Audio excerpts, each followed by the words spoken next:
Central Valley and Bay Area. Pasadena has a rent control measure on the ballot that will help families stay in their homes by lowering rent increases. Now, the real estate lobby is attacking the measure at a time that eviction moratoriums are ending. In the Bay Area, activists are struggling with a large number of vacant units and rising rents and homelessness. They have placed a vacancy tax on the ballot, and the city of Antioch moved on a 3% cap on rent increases as well. And in the Central Valley, there are not a lot of restrictions on rents, and people are finding it hard to live. So please welcome Ryan Bell, who is the Southern California Regional Organizer with Tenants Together and campaign organizer with Yes on Measure H, Rent Control, and Just Cause in Pasadena. Bobbi Lopez is the director of Build Affordable Faster, the BAF, a project of Tenants and Owners Development Corporation. Bobbi was previously a tenant rights organizer with the Tenderloin Housing Clinic and a labor organizer with SEIU 1021. And Ruiz is the executive director and board chair of the Central Valley Empowerment Alliance and the chair of California Democratic Party Council. Hello, everyone. So, Ryan, we'll start with you. Please tell us about Measure H and what challenges you're facing to get that passed. Thank you. Yeah, welcome everybody to this amazing event, and it's great to be here with you. Measure H is a citizen ballot measure initiative that was put on the ballot by tenants and our allies in Pasadena. Pasadena is a city of about 140,000 people, about 90,000 voters, so we needed over 13,000 ballot signatures to get onto the ballot, and we got 15,000. We tried once before and didn't get enough signatures, so I actually think, in retrospect, maybe that was strategic. Nobody thought we were going to be able to do it. It was hard to raise money for that reason because people didn't take us seriously. And when we turned in 20,000 signatures, 15,000 of which were valid, it really kind of changed people's attitude towards us in the city. People started asking us if we would organize a ballot measure for something else, and I was like, no, never again. So we are on the ballot this November. It's going to create rent control, just cause eviction protections, a rental board, and a rental registry, a public-facing rental registry. So for the first time, we'll know how many rental units are in the city of Pasadena, whether they're vacant, how much they rent for, and whether there are code violations that have accumulated for particular landlords. Oh, that's amazing. Yeah, it'd be great. And we can enforce those. That's great. I'm sorry. So the obstacles, it's a grassroots campaign, and we've received tremendous support, especially once we were on the ballot. The AIDS Healthcare Foundation supported us during the signature gathering phase, which is really hard to do to get people to support you during that phase because there's no promise whether you're going to get on the ballot or not. In fact, probably most of those don't work out. But we've had labor support, we've had faith community support. In Pasadena, we've had our school board passed a resolution in support of the measure because they recognize that enrollment is a one-to-one correlation with rising rents. And we've closed 3 schools in PUSD in the last several years. The PTA Council, which is the body that comprises all the PTAs in PUSD, just voted to endorse our measure. We've got homeowner groups endorsing the measure. Faith coalitions, what's another? Oh, the Union Station Homeless Services, which is the primary service agency for the homeless in SPA 3, the Service Planning Area 3 in the San Gabriel Valley of Pasadena. And they call Measure H homelessness prevention because they know that when people are evicted, they very often end up unhoused, at least for a period of time. Whether it's, as my friend Mari likes to say, and I'm sure she'll say this, like whether you end up on the street or not is not really the point. Are you couch surfing? Are you living in your car? Are you moving your RV, like your small little RV from place to place so the cops don't give you a ticket? So we have this really broad coalition, but it really started with 5 years of organizing as the Pasadena Tenants Union, developing a militant tenant movement within the city of Pasadena. where we've supported tenants in fighting for their housing, and then they joined the coalition of helping other people fight for their housing. And that's kind of where it's begun. We have opposition from the usual suspects, the California Apartment Association, the Pasadena Foothills Association of Realtors, but their opposition so far has been 2 mailers where they don't mention rent control on the mailer anywhere, or evictions. It's not, you can't find it. It just says Measure H is bad, and that it's gonna be unaccountable, our rent board's gonna be unaccountable because it's a charter amendment, not just an ordinance, and it operates outside of the purview of the city manager.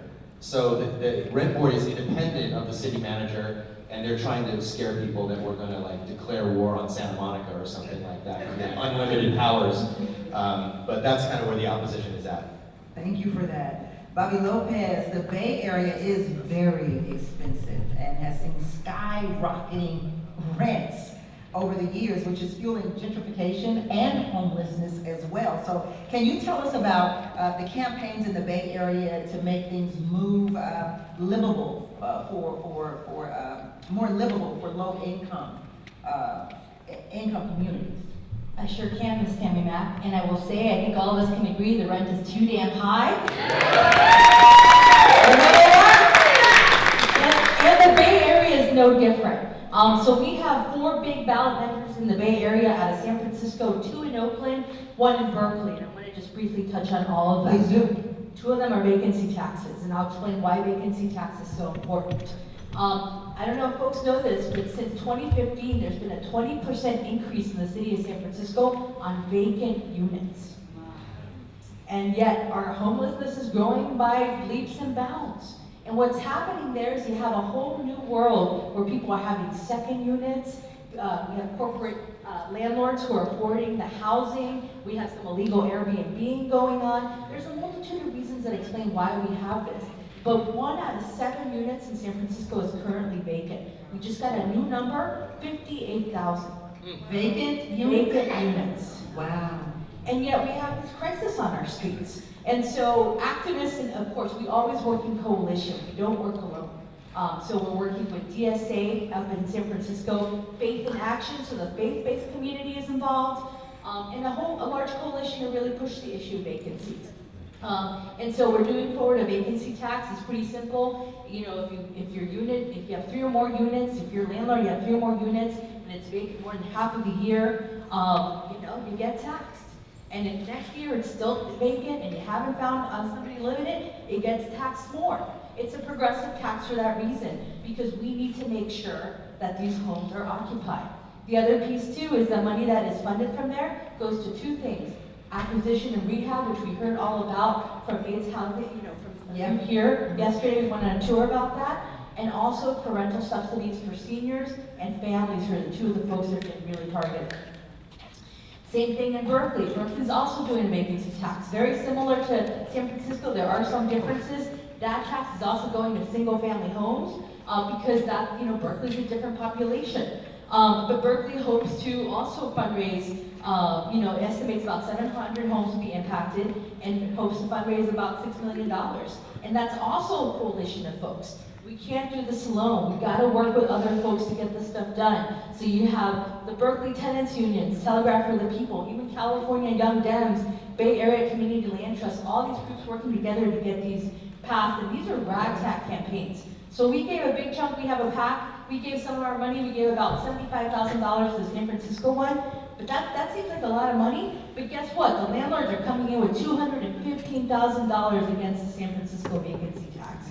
So even though we're collecting money, we're pushing money, then we get a huge usual suspects push back on us, and they have unlimited resources.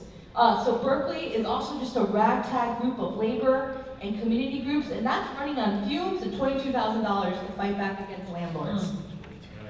Well, if you think $22,000 is not a lot, Oakland, the heart right now of displacement. We have 2 measures. One of them is absolutely amazing. Measure Q.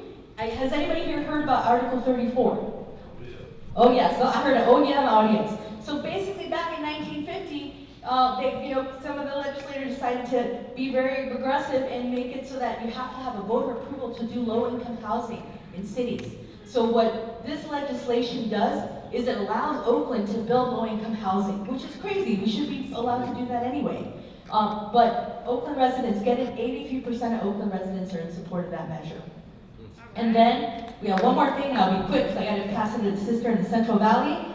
We have a just cause ordinance, and that we always do an inside-outside strategy. So you got community on the outside, and you got to find those electeds you can work with on the inside.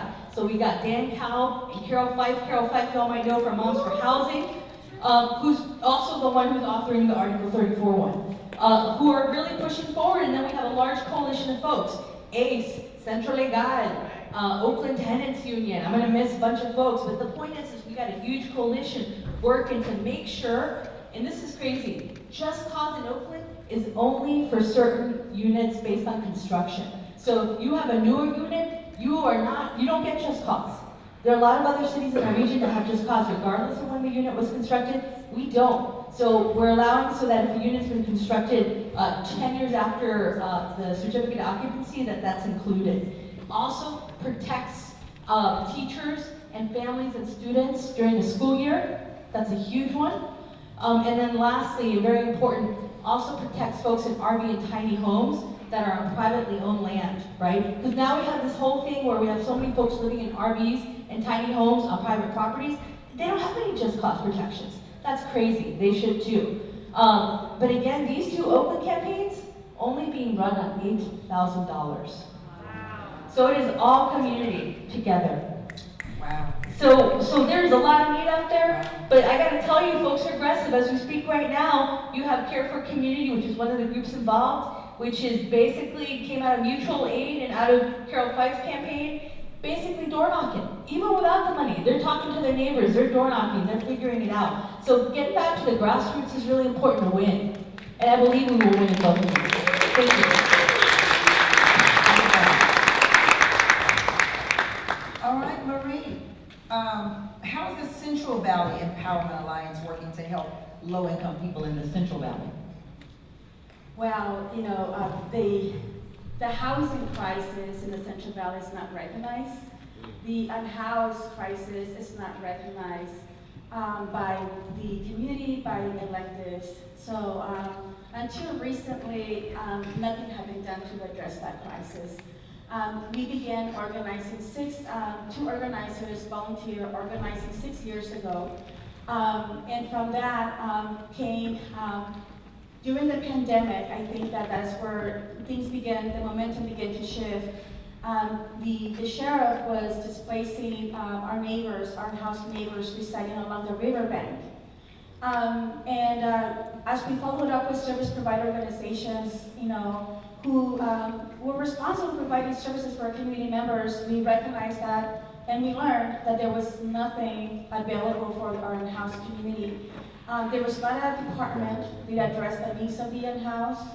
The count of how many unhoused neighbors lived in our communities was not accurate.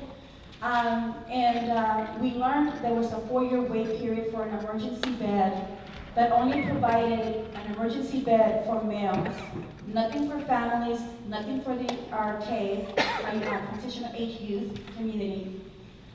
So we did what we said we were going to be. We were going to be bold, we were going to be brave, and we were going to be courageous, and we placed a lawsuit against the sheriff. Yeah. This was done in Tulare County, one of the reddest part of the state and of the country. Where McCarthy, where Nunes lived. So it was a challenge, to even, bring attention to the crisis. What came out of it, the lawsuit, obviously, the judge it felt like it was more the attorney for the opposition, and didn't consider our case to be worthy of. But we did get the attention of the agencies, the governing bodies, and they responded to the action from the community that was rising, and they developed a program that is still in its development process, but for the first time, Tulare County Department of Health and Human Services will have a department that is going to be addressing the needs of our unhoused neighbors. This includes wraparound services, this includes housing, mental health, job readiness, job placement, childcare. The principle is, housing first. Meet the client, meet the person where they're at. So we are making strides, in our organizing as well. We were able to, in the city of Madera, there was an apartment complex that was displacing 36 families for no cost. Many of them were seniors, folks that are, in serious terminal ill, very frail. And we were able to work with the city council, and they were able to push for a moratorium. And a number of the families decided to stay, and others decided to move on, but that was a choice then. So we were successful in preventing the eviction of 36 families in Madera through the work that we've been doing. Next week in the city of Delano, for many of us, we associated to the heart of the United Farm Workers Union movement, where Cesar Chavez, Dolores Huerta, and our Larry Ilion began, the strike for the 1965 rape strike began. They're going to be the council is going to be introducing this week rent control.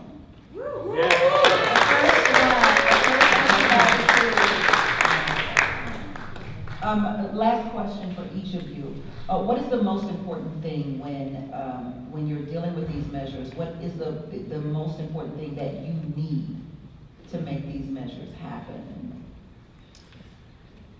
Yeah, I'm so glad you asked that question, because it's the one thing that I really want to leave folks with is the importance of a militant tenant base across the city that understands the contradiction that's inherent in the tenant-landlord relationship. So there is a fundamental imbalance in power between people who own property and people who don't. And this imbalance creates suffering, needless suffering, for the majority. Pasadena, contrary to the public opinion that people may have about Pasadena as, a fancy city, is over 60% renters, and 25% are severely rent burdened. They pay more than 50% of their income in rent. Another 25 on top of that are rent burdened, paying more than 30%. So our community is a sleeping giant when it comes to working class power, and we needed to mobilize those people. If we had just come in, a few activists and some donors with a measure, first of all, our city council, unlike Delano, unlike Pomona, unlike Santa Ana, won't even consider. Like, we have a weird city council where there's 7 districts plus a mayor, so we have an even number. We need 5 votes to do anything. We can't even get more than 1 vote, and only that one because she was appointed when the mayor was elected last election cycle. Up till then, we had 0 out of 8 council members in support of tenant protections, let alone rent control. It was just like a brick wall. So we had to take it to the streets. We had to build a base of tenants, and for 5 years, the tenant union has been building that base. And when we went out to gather signatures, we mobilized over the course of that signature gathering campaign over 300 volunteer signature gatherers. They were posted up at grocery stores, knocking on doors. I feel like I've been to almost every house in Pasadena, myself personally. So you believe that the power of the people is what you need? It absolutely has to be, yes, it absolutely has to be. I agree, community buy-in and coalition building across issues. It's important to know because sometimes we feel like we can't do anything, but to hear you all say that it matters. Community development is super important. Obviously, resources as well. Communities where there's lack of acknowledgement that a problem exists. It's not something that happens overnight. It's something that has to be in communities, in rural communities, and I don't know, there's people from different areas, but in rural communities, crossing one county line to the other side of the county could be 100 miles. We're talking about, single-family dwellings, rental units instead of apartment complex. We're talking about the in-house, our camps behind somebody's backyard, or in orchards, or in river camps where they're out of sight, out of mind. So there is a problem, and so it takes a lot of capacity, a lot of resources. But one of the things that we found in our 6-year organizing that we've been doing is that trust is important, and winning, whether through vote or whether through a measure, sometimes is hard, but keeping it, maintaining it is so much harder. And as we look at someone else develop- said that on the yeah, panel, that as it's maintaining it is what's hard. So I appreciate you saying that. So definitely, you said acknowledgement and trust. not this trust, yes, Thank it's you all. important, yes. Thank you so much, Pasadena, for that.